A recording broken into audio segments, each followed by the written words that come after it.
ang Presidential Broadcast Service. Radyo Pilipinas. Radyo Publiko Ng bagong Pilipinas para sa bagong Pilipino.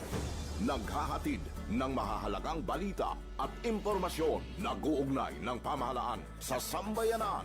Tulay sa himpapawid ng serbisyo publiko. Radyo Pilipinas. Radyo Publiko. Ang boses ng Pangulo. Sa Iloilo, Radyo Pilipinas, 585 AM. Oras sa Radyo Pilipinas, Philippine Standard Time, alas 8:01 sa aga.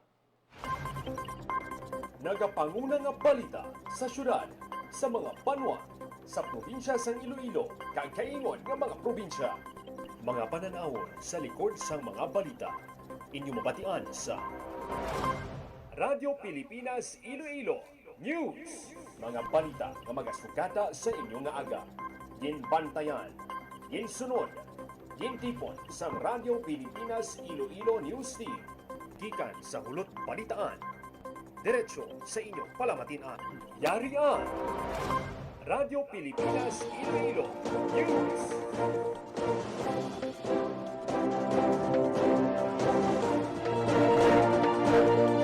Ayong aga Pilipinas, good morning Western Visayas, welcome sa Radyo Pilipinas News ngayong adlaw sang Martes, Mayo 19 na kita tuig 2026. Ako ang inyo tagbalita kada aga, Junel Baclay, kagkaron sa aton mga pangulong dinala. Kapin 900 ka loose firearms, voluntaryo ginsungka sa Iloilo Police Provincial Office. Pagpatigayon sa voters registration sa mga satellite area sa Region 6 nang inepektibo suno sa COMELEC Region 6. COMELEC padayon ang pagpanghanda sa 2026 barangay and SK election samtang wala pa sang layi nga nagapostpone sang paghiwat sang eleksyon. Iloilo City COMELEC target na makaparehistro sang dugang 1,500 ka mga voters sa ulihing adlaw sang registration. 24 ka garbage bin iga-deploy sa mga barangay sa Bacolod City. Mga apektado sang armed conflict sa Kawayan, Negros Occidental nagbaton sang food kag non-food items. Nag 26 ka ido padayon nga ginahanas para mangin kabahin sang K9 Narcotic Detection Unit sa probinsya sang Iloilo. Oras sa Radyo Pilipinas, Philippine Standard Time, alas 8:04 sa aga kagkaron sa detalye sang aton mga balita lokal. Radyo Pilipinas, Radyo Pilipinas News. Naglabot sa 892 ka mga loose firearms na gin-surrender sa Iloilo Police Provincial Office sa ginhiwat nga ceremonial turnover ginpresenta ni IPPO Director Bayani Razalan sa makatapos ang media mga armas nga voluntaryo ang ginsungka sa probinsya sang Iloilo. Ini ang ginkumpiska pinaagi sa masangkan nga information campaign sang kapulisan sa diin nagpadulong ang mga personnel sa mga kabarangayan agud magpahibalo nga ang mga gun holders ang ila responsibilidad labi pa kun wala inisang lisensya sa pagsungka sa mga armas luthang nagalaom ang IPPO nga mapanubo ang krimen sa probinsya gamit ang pusil kag para ma-maintain man ang kalinong kag katawhay sa komunidad. Radyo Pilipinas, Radyo Pilipinas News. Pagpatigayon sang voters registration sa mga satellite area sa Region 6 nang inepektibo suno sa COMELEC. Radyo Pilipinas, Radyo Pilipinas, Radyo Pilipinas. Balita ni Emerose Santiagudo. Nangin matalunsay ang paghiwat sang voter registration sa Western Visayas bangod sa pagpatuman sang COMELEC sa mga satellite voter registration sa nanohituay nga lugar sa rehiyon. Suno kay COMELEC 6 Regional Director Attorney Dennis L. Ausan, dako ang bulig sa mga satellite voter registration agin patigayon sang COMELEC sa mga eskwelahan, malls kag kabaranggayan agud hindi magdinaguso ang mga maparehistro. Ginpayag niya nga bangod sa tuman ka-agresibo nga pagkonduct sang satellite voter registration kag malapnagon nga information drive nang inorganisado kag matalunsay ang pagparehistro sa mga botante. Base man sa iya nga reports nga nabaton sa mga LGU sa rehiyon, manageable ang ulihing adlaw sang voter registration sa mga lugar sa Western Visayas. Dugang niya wala sila sang specific nga target sa kung pila mga botante nga madugang sa rehiyon sa ulihing adlaw sang voter registration. Sandig sang datos sang COMELEC as of 2025, yara sa masobra 3 ka milyon ang mga botante sa rehiyon. Para sa Bagong Pilipinas, Emerson Segudo, Radyo Pilipinas, Radyo Publiko. Radyo Pilipinas. Radyo Pilipinas News. Commission on Election, padayon ng pagpanghanda sa 2026 Barangay and SK election samtang wala pa sang laying nga nagapostpone sa paghiwat sang pinilian. Radyo Pilipinas. Radyo Pilipinas. Report. Nagapanumbalik sa balita si Emerose Santiagudo. Nagapabilin nga yara sa preparation mode ang Commission on Elections Region 6 para sa naghihilapit nga barangay kag SK election sa pihak sa mga huring-huring nga posible ma-postpone ini. Suno kay Attorney Dennis Ausan, Regional Director sang COMELEC Region 6, padayon sila nga nagapanghanda kag paghiwat sa mga nakaschedule nga aktibidad sang COMELEC samtang wala pa sang layi nga nagapostpone sa paghiwat sang barangay kag SK elections. Natala na nga ang schedule sang BSKE sa Nobyembre 2 subong nga tuig. Apang iya ginpahayag nga madamo sa mga ginutuso nga bill sa Kongreso agon i-postpone ang schedule sang eleksyon bangod sa emergency kag agon ma-allocate ang pondo sang eleksyon sa iban pa nga mga butang. Apang ginpahayag ni Ausan nga magadepende sa Kongreso kung magapasa sila sang layi nga maga-postpone sang eleksyon. Ako din no, kay sa aton man na ibaluan siguro from sa katama mga sources nga there are already pending bills no towards that direction asking that for the resetting no of the November 2 BSKE. Pero ini sa tungod man kay kinahambal nila nga may crisis kita subong taga tinali pa lang mag-divert baling pondo no, para magamit para sa pagsabat sa siniyang crisis.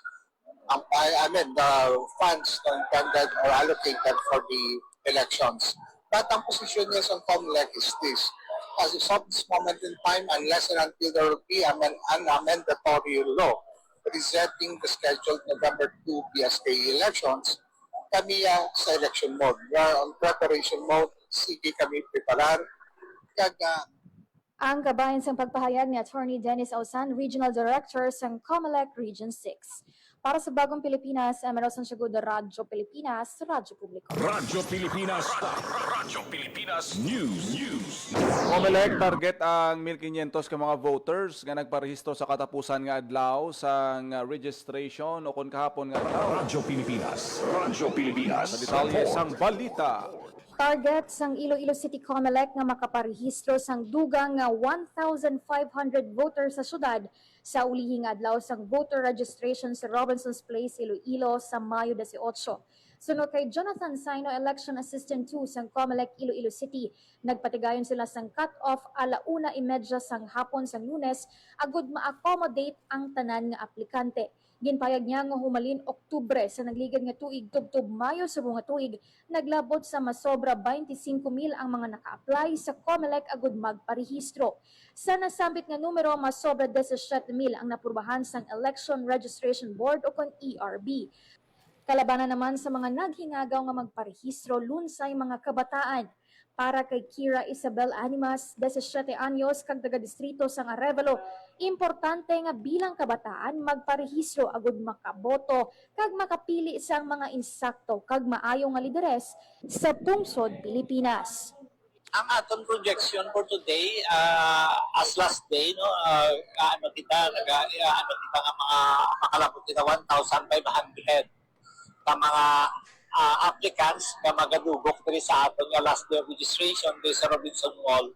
Aton ang aton nga na isip no alin sa October 20 hasta May 16 may ara na kita 25,004 no so idugang magin naton ang May 18 subong adlaw no more or less mga 1,500 ang ating ina-estimate. Ang kabahin sang pagpahayag ni Jonathan Saino sang COMELEC Iloilo City. Para sa Bagong Pilipinas, Emerson Segudo, Radyo Pilipinas, Radyo Publiko. Radyo Pilipinas. Radyo Pilipinas News. Natala na nga mag-deploy sang 24 ka mga garbage bin ang Bacolod City Environment and Natural Resources Office sa pila ka barangay sa Bacolod City. Sunod sa Bacolod City Government, una na nga ginaplano butangan sang garbage bin sa mga homeowners associations. Lakip ang Vista Alegre Relocation Site kag iban pa nga mga lugar nga kinanglanon nga mas maayo nga waste collection support. Sunod kay Benro OIC Attorney Eileen Loy Dignadice, Dako ang mangin bulig sa mga barangay kag homeowners association sa pagbantay sa mga bins agod magamit ini sang husto hindi bilang mini dump site kundi bilang bulig sa pagpatuman sang disiplina, kalimpyo kag responsable nga pagdispose sang basura. Radyo Pilipinas. Radyo Pilipinas News. Ika-13 nga Women Playwrights International Conference hiwaton sa Iloilo City. Radyo Pilipinas. Radyo Pilipinas. Sa balita ni Marian Grace Erenieta. Hiwaton sa syudad sang Iloilo ang ika-13 nga Women Playwrights International Conference o kung WPIC umpisa Mayo 18 tugtog 22. Ang kahiwatan magatingog sang kababaihan nga playwrights, theater practitioners, scholars kag cultural advocates sa bilog nga kalibutan.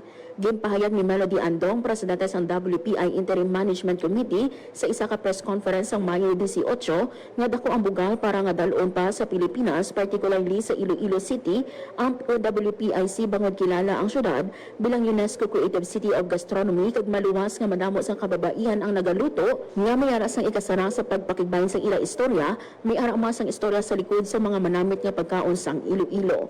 Dugang pa ni Andong nga madamo sang artist sa Iloilo nga nagahulat lang sang mga komprehensya nga kung sa diin makabayluhanay sang ila talento kang ikasarang. May hiwaton nga WPI reading, workshop performances, dramatic readings kag panel discussions sa sulod sang 5 ka adlaw o kung tugtog Mayo 22. Ang WPIC isa ka flagship gathering sang Women Playwrights International nga isa ka non-profit network nga gintukod sang 1988 nga may misyon nga ikonekta ang kababaihan sa theater kag ipakita ang ilang hinimuan sa kalibutan. Sa mga nakaligan nga dekada, giniwat ang conference sa Toronto, Adelaide, Galway, Athens, Manila, Jakarta, Mumbai, Stockholm, Cape Town, Santiago kag Montreal.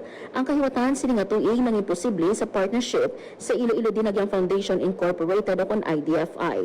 Ang tema amo ang Celebrating Diversity, Equity and Inclusivity. One of the things that we are actually campaign why we brought the WPI here is that there are very rich stories behind the fabulous cuisines of Ilonggo, and especially women who prepares this fabulous food. And often these stories are reflected not only in our food but in the many aspects of our lives. And there are many regional writers that are just awaiting for opportunities and chances to which they can actually also have an exchange and interact with national and international playwrights. And oftentimes, here in the region, us the regional writers don't have that big chances because there's no direct degree offered for us to really do theater as a major in the degree course or playwriting as a degree course. Oftentimes, we only get to follow our passion in writing and also in theater through an interest group or a university-based theater. Nabatian ang kabahin sang pahayag ni Andong. Para sa Bagong Pilipinas, Marian Grace Aranyata, Radyo Pilipinas, Radyo Publiko. Radyo Pilipinas. Radyo Pilipinas News. Mga apektado sang armed conflict sa Kawayan, Negros Occidental nagbaton sang food kag non-food item. Radyo Pilipinas. Radyo Pilipinas. Sa Report. detalye sang balita ni Marian Grace Erenieta. Nagbaton sang food ug non-food items ang mga pamilya nga apektado sang armed conflict sa Kawayan Negros Occidental. Gin-facilitate sa Department of Social Welfare and Development Negros Island Region ang pagpanagtag sang food and non-food items sining karon lang. Naglabuot sa kabilugan nga 222 ka family food packs ang ginhatag para sa 111 ka pamilya kung sa diin kada isa nagbaton sa tig-duha ka family food packs. Ginpangunahan sang quick response team sang Kawayan ang distribution sang relief assistance sa mga apektado nga pamilya. Ang pagpanagtag sang assistance kabayan sa disaster response ang DSWD-NIR nga hatagan sang gilayon nga suporta kag humanitarian assistance ang komunidad nga apektado sang emerhensya o kon armed conflict. Para sa Bagong Pilipinas, Marian Grace Aranyata, Radyo Pilipinas, Radyo Publiko. Radyo Pilipinas. Radyo Pilipinas News. Padayon ang paghanas ang 26 ka mga ido nga mangin kabayan sang K9 Narcotic Detection Unit sa probinsya sang Iloilo. Suno kay Iloilo Police Provincial Office Director Colonel Bayani Razalan katuyuan sining pabaskugon ng Drug Prevention Program sa probinsya sang Iloilo labi pa kag madamo na kumpiska sang kapulisan. Nagumpisa ang paghanas sa nagdigad nga Enero kag ginalauman nga maga-deploy o kung ma-deploy ang mga ido sa mga masunod nga bulan sa oras nga matapos ang ilang training. Mangin prioridad sa deployment ang mga entry points sa probinsya sang Iloilo. Ang paghanas ginapangunahan sang K9 units ng Philippine National Police headquarters kag Philippine Drug Enforcement Agency. Ang pondo kag kinanglanon sa pagganas ang ginhatag naman sa Iloilo Provincial Government bilang commitment kag suporta sa probinsya sa kampanya kontra illegal nga droga. Radyo Pilipinas. Radyo Pilipinas News.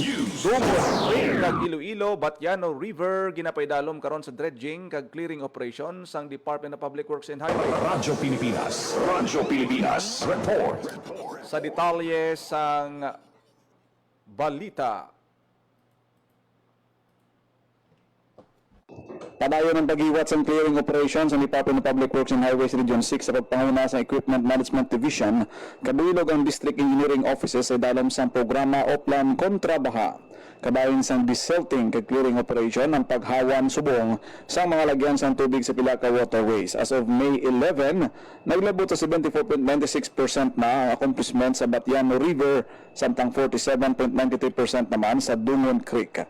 Nagapadayon man ang manual declogging sa mga drainage inlets kag estero sa ibang pang parte sa rehiyon bilang regular nga maintenance activities. Paagi siniso na sa DPWH na pasiguro nga matalunsay ang ilig sang tubig kag mapahagan-hagan ang halit nga posible madulot sa pagbaha sa tiyon sang tag-ululan. Para sa Bagong Pilipinas, General Baclay, Radyo Pilipinas, Radyo Publiko. Radyo Pilipinas. Radyo Pilipinas News. Nagbukas ang One Town, One Product o kun OTOP booth ang Department of Trade and Industry Guimaras kadungan sa paghiwat sang 2026 Manggahan Festival. Ang OTOP booth nagapasundayag sa nanuhay-tuhay nga mga hand-woven products gikan sa bilog nga Guimaras. Lakip sa mahimo mabakal amo ang banig, kalo, bags, mango pillows, handcrafted jewelry, wooden utensils, coconut products kag mga gourmet salts. Suno sa DTI Guimaras ang kada pagbakal sa mga produkto sa mga lokal nga negosyante sa probinsya, isa kadako nga bulig para mapabilin nga buhi ang craftsmanship sang mga Guimaras noon. Radyo Pilipinas. Radyo Pilipinas News. Delegasyon sang WEVRA sa 2026 Palarong Pambansa nagabot na sa Agusan del Sur. Radyo Pilipinas. Radyo Pilipinas. Report. Sa balita ni Marian Grace Renier. Nag-abot na sa Agusan del Sur ang delegasyon sa Western Visayas Regional Athletic Association o WIVRA para sa 2026 Palarong Pambansa. Masobra sa 1,000 ang bugos na delegasyon sa rehiyon nga ginalakipan sa mga atleta, coach, assistant coach, chaperone, officiating, kag non-officiating official, technical working group members, kag management committee members. Halin sa Iloilo, nagdaya ang delegasyon sa WIVRA pa Cebu sa kaysang barko padunong sa Nisipit Port.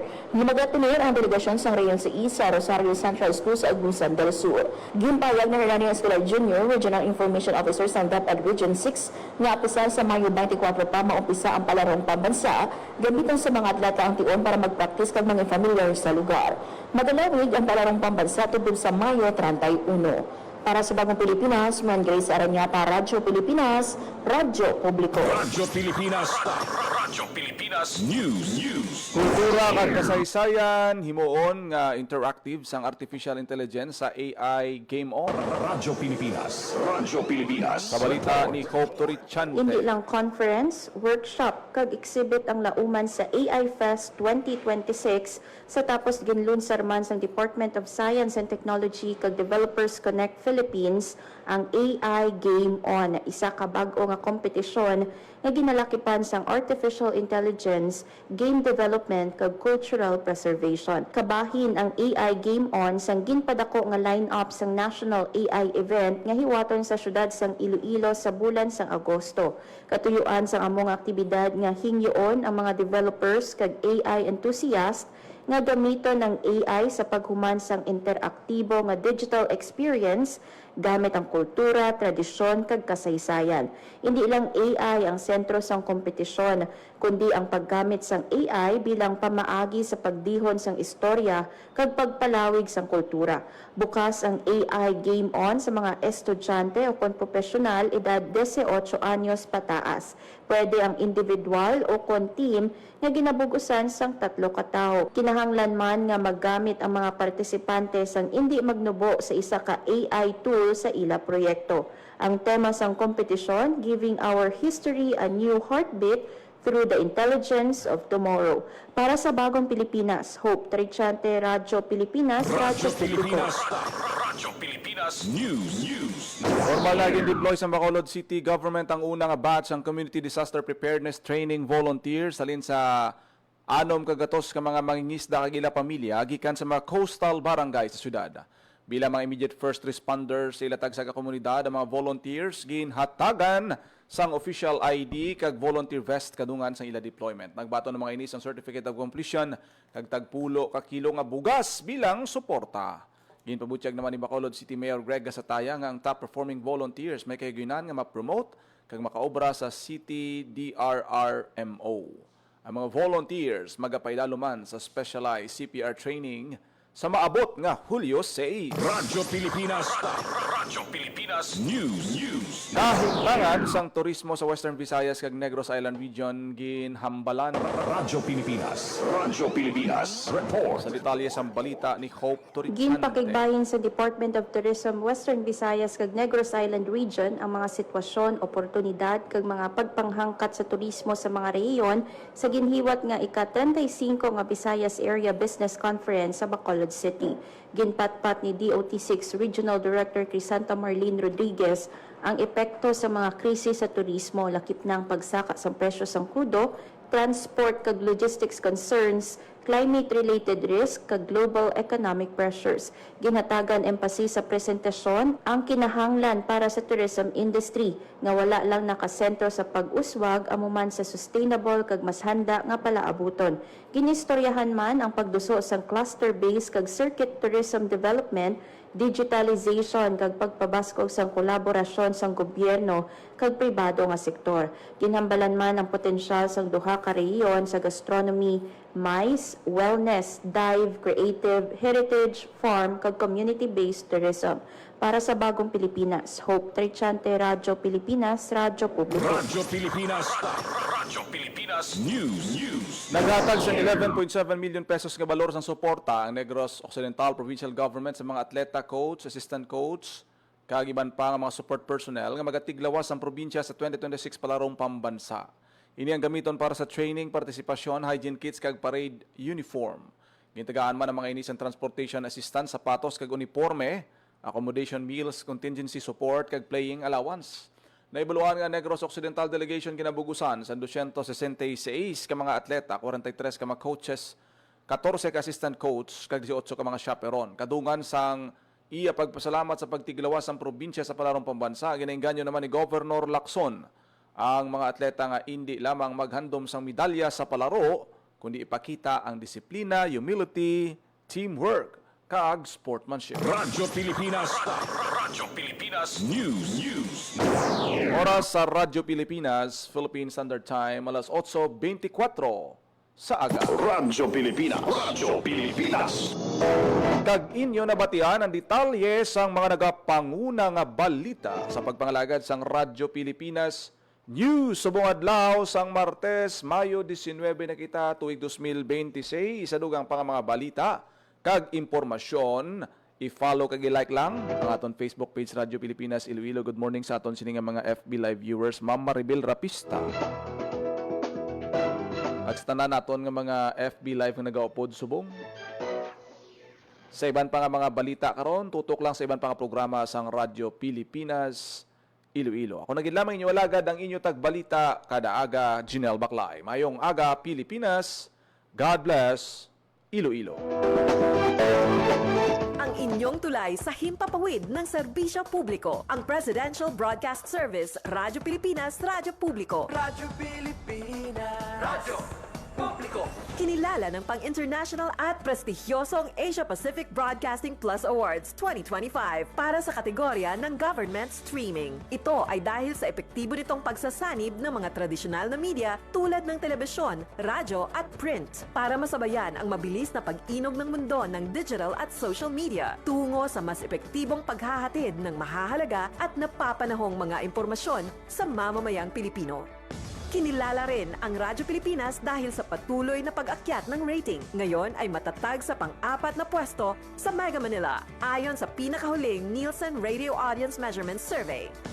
at sa social media, nakamit ang mahigit 2,000% pagtaas ng bilang ng mga sumusubaybay sa Radyo Pilipinas page sa unang bahagi ng 2025. Patunay ito na ang inyong Radyo Pilipinas Radyo Publiko ay tunay na kaagapay ng inyong pamahalaan sa paghahatid ng serbisyo sa mga mamamayang Pilipino. Mula sa aming lahat, sa ngalan ng inyong pamunuan at mga kawani ng Presidential Broadcast Service, kasama ang inyong mga himpilan ng Radyo Pilipinas sa buong kapuluan. Maraming salamat po sa inyong lahat, sa inyong pagtangkilik at pagkilala. Radyo Pilipinas. Radyo Publiko.